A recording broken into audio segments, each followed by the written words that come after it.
మనం ఇటీవల కాలంలో ఇప్పుడు ఒక 2000 వరకు దాదాపు 40,000 ఉద్యోగాలు ఈ పైలట్స్ సంబంధించి పడతాయి అంటున్నారు. అవునండి. ఇటువంటి వాటికి మీరు శిక్షణ ఏమైనా ఇస్తున్నారా, లేదంటే అలాంటి ఉద్యోగాలు రాసే వాళ్ళు ఎలా శిక్షణ పొందడం? Okay, fine. సో ఈ యాక్చువల్గా పైలట్స్ అని కావచ్చు, అండ్ ఎయిర్లైన్ అండ్ ఎయిర్పోర్ట్లో సంబంధించిన క్రూ కావచ్చు. సో వచ్చే 10 ఏళ్లలో there is so much of requirement అనేది మన ఏవియేషన్ ఇండస్ట్రీలో ఉంది.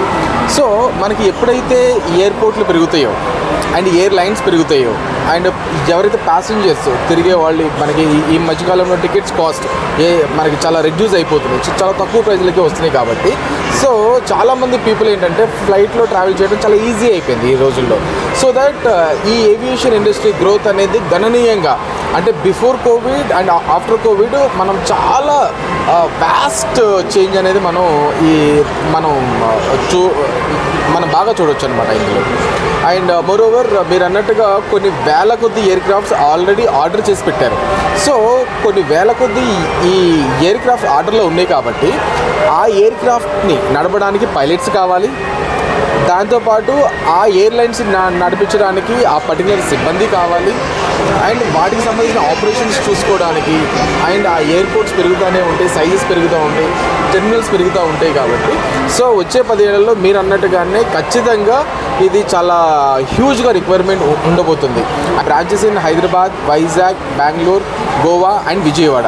సో మేము ఈ పైలట్ ట్రైనింగ్తో పాటు airline and airport ground staff training ఇస్తాము. దాంతోపాటు ఫ్లైట్ డిస్పాచ్ ట్రైనింగ్ ఉంటుంది బేసిక్ లెవెల్లో.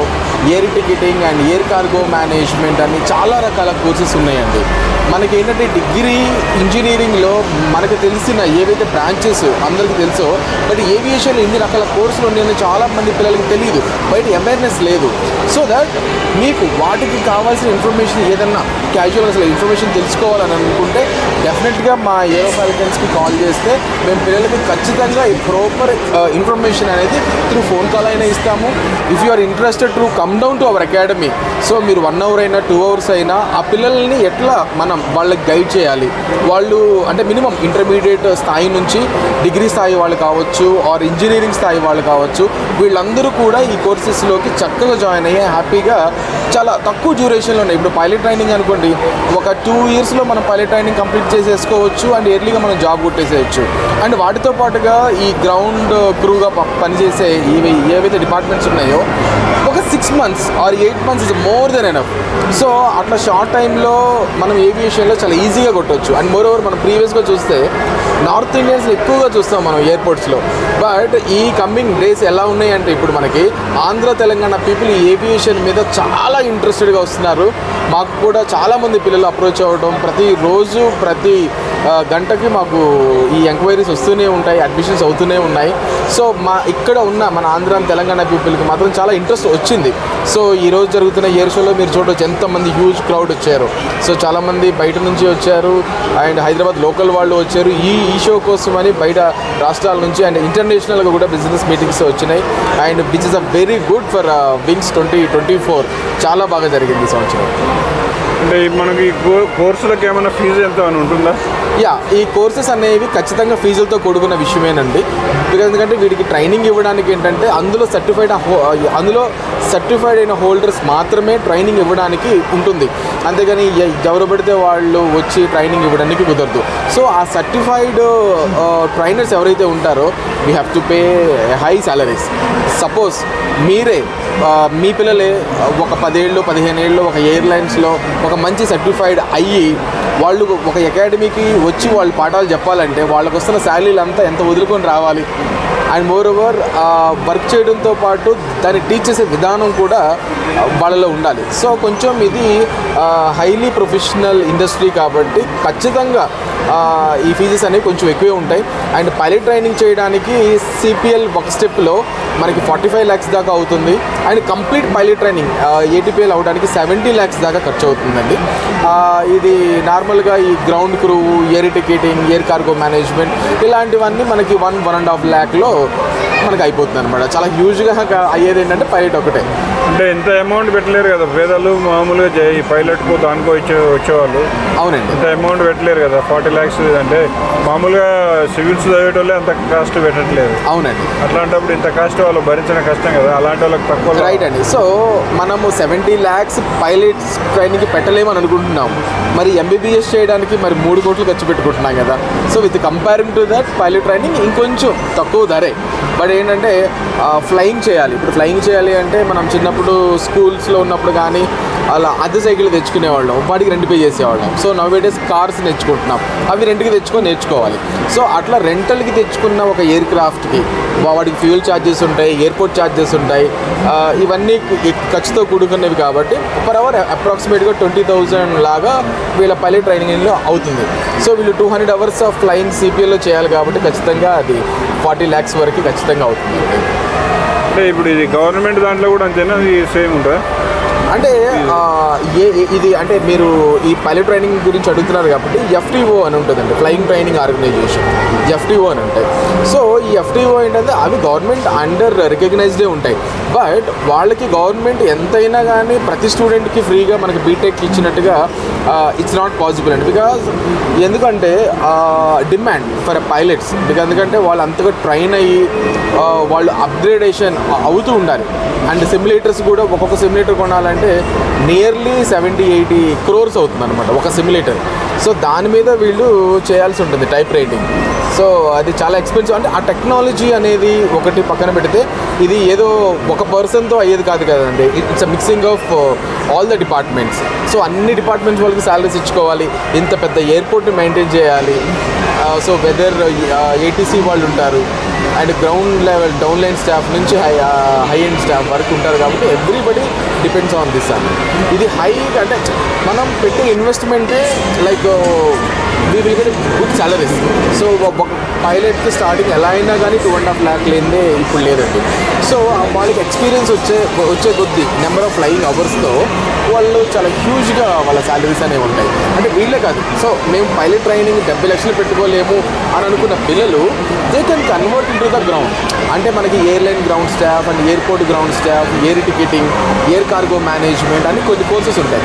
అవి 1.5 lakhలో అయిపోతాయి కాబట్టి అటు వెళ్ళలేని పిల్లలు ఇటువైపు వాళ్ళు కన్వర్ట్ అయ్యి చక్కగా ఆ కోర్సులు చేసుకోవచ్చు. ఒక 6 monthsలో అలా జాబ్ వచ్చేస్తుంది అనమాట. అంటే ఇంకా ఇప్పుడు జాబ్లలో ప్రధానంగా ఇప్పుడు ఎట్లా మనం ఓన్లీ పైలట్ ఈ ట్రైనింగ్ ఉన్న వాళ్ళనే తీసుకుంటారా, లేకుంటే ఎగ్జామ్ కూడా ఉంటారా వీళ్ళకి దాంతోపాటు ట్రైనింగ్తో పాటు? సో ఈ ఏవియేషన్లో ఎంట్రీ అనేది ప్రస్తుతానికి ఎందులోనూ లేదండి. అంటే మనం ఎంసెట్ రాస్తేనే కానీ ఇంజనీరింగ్లో సీట్ లేదు అనే రోజులు ఇంకా రాలేదు. బికాజ్ ఎందుకంటే మన ఇండియాలో పైలట్స్ కానీ అండ్ ఎయిర్లైన్ ఎయిర్పోర్ట్ స్టాఫ్ కానీ డిమాండ్ చాలా ఎక్కువ ఉంది. యాక్చువల్గా చాలా ఎయిర్లైన్స్ మంచి పిల్లలు లేక, ఒక క్వాలిటీ అండ్ ప్రొఫెషనల్ ఉన్న పిల్లలు లేక చాలా ఇదవుతున్నారు అనమాట.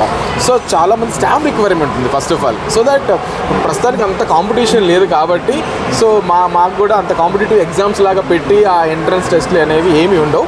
But after completion of the course during the course వీళ్ళకి డిజిసిఏ ఎగ్జామ్స్ అని పైలట్స్కి ఉంటాయి. అండ్ ఎవరైతే ఎయిర్లైన్ ఎయిర్పోర్ట్లో జాబ్స్ వస్తాయో వాళ్ళకి యాప్సెక్ ఎగ్జామినేషన్స్ అని ఉంటుందన్నమాట. సో బీసీఎస్ వాళ్ళు పెట్టే యాప్సెక్ ఎగ్జామినేషన్స్లో వాళ్ళు అందులో పాస్ అవ్వాలి. ఏదైనా కానీ ఏవియేషన్లో ఒక ఇంటర్నల్గా ఆ ఎగ్జామ్ రాస్తున్నాము అని అంటే 70 మార్కులు, 70 అనేది మాకు పాస్ మార్క్ అండి. సో అంత హైలీగా మేము పిల్లల్ని ట్రై చేయటం, వాళ్ళని ట్రైన్ చేయటం కానీ, సో వాళ్ళు అట్లా ప్రిపేర్ అవ్వటం కానీ ఉంటుంది. సో 70% కొట్టాలి, అమ్మో ఇది ఎంత టఫో అని అనుకునే అవకాశమే, ఆ ఫీలింగే అవసరం లేదు. బికాజ్ ఎందుకంటే 10th ఇంటర్ ఇంజనీరింగ్లో ఏం చదువుతున్నామో దేనికి చదువుతున్నామో తెలియకుండా ఉందన్నమాట ఇప్పుడున్న ప్రజెంట్ జనరేషన్. మనం ఎందుకు చదువుతున్నామో ఆ పర్పస్ ఆఫ్ స్టడీ తెలియదు. సో ఇక్కడ ఏంటంటే పిల్లలు చదివే ప్రతి లైన్, ప్రతి పేజీ, ప్రతిదీ కూడా ఒక పర్పస్ఫుల్ ఉంటుంది. ఓహో ఇది నాకు ఇలా లైఫ్కి ఇలా ఉపయోగపడుతుంది, దీనివల్ల నాకు ఈ పర్టికులర్ టాపిక్ నాకు ఇలా ఉపయోగపడుతుంది, దీనివల్ల నేను ఇది చేయగలుగుతాను అని ఒక క్లారిటీ ఉంటుంది. కాబట్టి వీళ్ళు చాలా ఈజీగా కాన్సెప్ట్ని అర్థం చేసుకోగలుగుతారు. 70 కాదు, మినిమం 85-90 కూడా కొట్టే పిల్లలు ఉంటారు అన్నమాట. అయితే ఇంకొంచెం మనం ఇప్పుడు ఈ మెయిన్ షార్టేజ్ కావడానికి కారణం ఈ ట్రైనింగ్కు ఎక్కువ అమౌంట్ అవుతుందని తగ్గిపోయినారా, లేకుంటే వేరే ఉద్దేశం ఏదన్నా? ఎందుకు అంత షార్టేజ్ వస్తుందంటేనండి, అవేర్నెస్ లేదు. ఇప్పుడు మీరే చూడండి, మన ఇంటి చుట్టుపక్కల ఒక సాఫ్ట్వేర్ ఎంప్లాయీ ఉంటారు, ఒక బ్యాంక్ ఎంప్లాయీ ఉంటారు, ఒక గవర్నమెంట్ ఎంప్లాయీ ఉంటారు, ఒక రైల్వే ఎంప్లాయీ ఉంటారు, ఒక ఆర్టీసీ ఎంప్లాయీ ఉంటారు. బట్ ఒక ఎయిర్లైన్ ఎంప్లాయీని మనం చూడలేం, ఒక స్ట్రీట్లో చూడలేం. బికాస్ ల్యాక్ ఆఫ్ ఇన్ఫర్మేషన్, అంటే అవేర్నెస్ లేదనమాట దీని గురించి. ఎందుకంటే మనం అందరం ఒక మిడిల్ క్లాస్ స్థాయిలో నుంచి వచ్చిన వాళ్ళమే. సో మనం మన చిన్నతనం నుంచి మన ఫోర్ ఫాదర్స్ కానీ లేకపోతే ఈ గ్రాండ్ మదర్స్ కానీ గ్రాండ్ ఫాదర్స్ కానీ వాళ్ళు ఫ్లైట్లో తిరిగి ఇలా ఉంటుంది, ఇవి చేయొచ్చు అని చెప్పగలిగే ఫ్యామిలీస్ చాలా తక్కువ. సో ఒక మిడిల్ క్లాస్ నుంచి వచ్చిన వాళ్ళు, ఒక గవర్నమెంట్ ఎంప్లాయీ ఫ్యామిలీ నుంచి వచ్చిన వాళ్ళు, ఒక సాఫ్ట్వేర్ ఫ్యామిలీ నుంచి వచ్చిన వాళ్ళకి ఏం తెలుస్తుంది, ఇదే బాగుంది కదా, వాళ్ళు ఆ లైఫ్లో అలవాటు పడ్డారు కాబట్టి ఇదే చేసుకో బాగుంటుంది అన్నట్టుగా వెళ్తారు. అండ్ ఎయిర్లైన్ ఎయిర్పోర్ట్ అంటే ఇది ఒక కొత్త ఇండస్ట్రీ, నువ్వు ఎట్లా దీనిలో నెగ్గుకు రాగలవు, అసలు అందులో ఏం చదవాలో, అసలు ఏం కాలేజీలు ఉన్నాయో, అసలు దానిలో ఎట్లా ఎంట్రీ అవ్వాలో కూడా చాలామందికి తెలియదు. సో అలా తెలియకపోవటం ఒకటి పక్కన పెడితే, కొంతమంది స్కామ్స్ మనం ఈ రోజుల్లో చూస్తూ ఉంటాం అనమాట. ఈ ఫేక్ జాబ్స్ అని, ఇలా ఫేక్ ఇంటర్వ్యూస్ కండక్ట్ చేయడం, పిల్లల్ని జాబ్ వచ్చిందని డబ్బులు తీసుకుని మోసాలు చేయడంతో ఇప్పుడు బయట ఏదైనా ఐటీ కంపెనీ ఇట్లా అనుకోండి, డైరెక్ట్గా వెళ్ళి అడిగేస్తారు, సార్ ఇట్లా నా దగ్గర పలానా వాళ్ళు డబ్బులు తీసుకున్నారు ఏంటి అని. బట్ మనకి ఇక్కడ ఎయిర్పోర్ట్లో ఎంట్రీ అవ్వాలంటే which is a very big process. అది నిజంగా నాకు ఆ లెటర్ వచ్చిందా లేదా కూడా పిల్లలు ఆలోచించలేని పరిస్థితి. సేమ్ టు సేమ్ అన్నీ మక్కి ప్రిపేర్ చేసి పంపిస్తారనమాట. అందువల్ల కొంతమందికి దీని మీద ఇంట్రెస్ట్ పోయింది, అండ్ కొంతమందికి అవేర్నెస్ లేక ఇట్లా మనకి నెంబర్ ఆఫ్ ఎంప్లాయీస్, అంటే మనకు కావాల్సిన క్వాంటిటీ అనేది మన దగ్గర నుంచి ఇప్పుడు రావట్లేదు. బట్ ప్రస్తుతం with comparing to last 5 years ప్రస్తుతం అయితే డిమాండ్ ఈజ్ వెరీ గుడ్. చాలామంది ఏవియేషన్ వైపు వస్తున్నారు. చాలామంది సాఫ్ట్వేర్ ఎంప్లాయీస్ కూడా ఆ ప్రెషర్ భరించలేక ఈ ఏవియేషన్ మేనేజ్మెంట్ వైపు దిగుతున్నారనమాట. అండ్ ఇంకొంతమంది సాఫ్ట్వేర్ ఇంజనీర్స్ కావచ్చు, కొంతమంది ఎవరైతే బాగా సెటిల్ అయిన ఫ్యామిలీస్లో, సార్ నేను చిన్నప్పుడు పైలట్ చేద్దాం అనుకున్నాను, నాకు ఆ వయసులో అవ్వలేదు, మరి ఇప్పుడన్నా నేను హాబీ ఫ్లై చేద్దాం అనుకుంటున్నాను, ఒక 30 hours 40 hours ఓకే నేను కూడా ఒక ఫ్లైట్ నడిపాను, నేను కూడా ఒక పైలట్ లాగా నేను ఉన్నాను అన్న దానికోసం వాళ్ళు పీపీఎల్ ట్రైనింగ్ అని అంటారనమాట, ప్రైవేట్ పైలట్ లైసెన్స్. దానికి వెళ్ళి ఊరికే జస్ట్ అలా హాబీగా కొన్ని రోజులు చేసుకుంటారు, ఓకే నా డ్రీమ్ నెరవేరిపోయిందని ఇంకా రెగ్యులర్ లైఫ్లోకి వెళ్తారనమాట. అండ్ చాలామంది అనుకునేది ఏంటంటే ఇందులో హై శాలరీస్ ఉంటాయని, ఒకటి అస్సలు చాలా తక్కువ శాలరీస్ ఉంటాయని అనుకుంటారు. బట్ ప్రతి ఇండస్ట్రీలో హై శాలరీ ఉంటుంది, లో శాలరీ ఉంటుంది. అది ఆ డిజిగ్నేషన్స్ని బట్టి వాళ్ళు ఎంతవరకు మనం కింద ఉన్న స్థాయిలో మనం ఎంతమందిని మెయింటైన్ చేయగలుగుతున్నాం ఒక మేనేజర్గా. సో ఒక మేనేజర్గా 10 మందినే మెయింటైన్ చేయగలుగుతున్నామా, ఒక మేనేజర్గా 100 మందిని మెయింటైన్ చేయగలుగుతున్నామా, మన కింద 1000 మంది స్టాఫ్ ఉంటే అలా ఎలా. సో మనకున్న నాలెడ్జ్, స్కిల్స్, మనం ఎంత మేనేజ్మెంట్ చేయగలుగుతున్నాం అన్న దాని మీద హై సాలరీస్ అనేది కొట్టుకోవచ్చండి. అండ్ చాలామంది మా దగ్గర చదువుకున్న పిల్లలు ఎవరైతే ఉన్నారో, ఎయిర్ టికెటింగ్ చేసిన వాళ్ళు పిల్లలు 1.5 లక్ష సంపాదిస్తున్నారు. చిన్న ఇంటర్మీడియట్ పిల్లలు 19-20 సంవత్సరాలు. అండ్ 6 months చక్కగా గ్రౌండ్ ట్రైనింగ్ తీసుకున్న వాళ్ళు, అంటే ఎయిర్లైన్ గ్రౌండ్ స్టాఫ్ ట్రైనింగ్ తీసుకున్న పిల్లలు ఇప్పుడు ఖతార్ ఎయిర్లైన్స్లో అక్కడ అసిస్టెంట్ మేనేజర్లుగా, జనరల్ మేనేజర్లుగా, ఆపరేషన్స్ మేనేజర్గా చాలా తక్కువ స్టేజ్లోనే మంచి హైట్స్ పిల్లలు చూస్తున్నారు. అంటే ఒక సరైన అవగాహన, అవేర్నెస్ ఉందనుకోండి, మనం నెక్స్ట్ స్టెప్ ఎట్లా వేయాలి ఏంటి అనేది మనకి తెలిస్తే ముందుకెళ్ళొచ్చు. ఓకే సార్ మీరు చదువుకున్నారు కాబట్టి, మీరు ఈ ఫీల్డ్ కాబట్టి మీరు చెప్తున్నారు, మరి మాకు ఎట్లా, మరి మా పిల్లలకి మేము చెప్పేది ఎట్లా, మరి మాకు గైడ్లైన్స్ ఎట్లా, మాకు సపోర్ట్ ఎట్లా అని మీరు ఎవరైనా మీ పేరెంట్స్ కానీ మీ పిల్లలు కానీ మీరు కానీ ఎవరైనా అనుకుంటే డెఫినెట్గా ఏరో ఫాల్కన్స్కి మాకు కాల్ చేయండి. మేము ఒక ప్రాపర్ గైడ్లైన్స్ ఇస్తాం. నువ్వు ఏం చేయొచ్చు, నువ్వు ఎలా చేస్తే ముందుకు వెళ్ళగలుగుతావు, అసలు నీ వే ఆఫ్ ఇంట్రెస్ట్ దేని మీద ఉంది, సో నువ్వు దేని మీదకి వెళ్తే నువ్వు ఎట్లా ముందుకు వెళ్తావు, ప్రమోషన్స్ వైజ్గా, నాలెడ్జ్ వైజ్గా ఎక్కడ నువ్వు ఇంప్రూవ్ చేసుకోవాల్సి ఉంటుంది, నీకు ఎక్కడ సపోర్ట్ కావాలి అన్నది కంపల్సరీగా మేము ఏరో ఫాల్కన్స్ నుంచి ఖచ్చితంగా ఇస్తాం. ఎందుకంటే ఏరో ఫాల్కన్స్లో చదువుకున్న ప్రతి ఒక్క పిల్లోడు చాలా గర్వంగా చెప్పుకుంటారు. మనం శంషాబాద్ ఎయిర్పోర్ట్ చూడండి, అండ్ కెంపిగూడ ఎయిర్పోర్ట్ చూడండి, వైజాగ్ ఎయిర్పోర్ట్లో కానీ, తిరుపతి ఎయిర్పోర్ట్లో కానీ మా పిల్లలు విరిగా ఉంటారు. ఏరో ఫాల్కన్స్ అంటే మా ఇన్స్టిట్యూషను అని ఫీల్ అవుతారు. అండ్ లైఫ్ అంతా మా దగ్గర నుంచి ఒక మంచి గైడ్లైన్స్ వస్తుందని, మంచి సపోర్ట్ వస్తుందని మా పిల్లలకు ఒక మంచి నమ్మకం అనమాట. ఓకే. Thank you.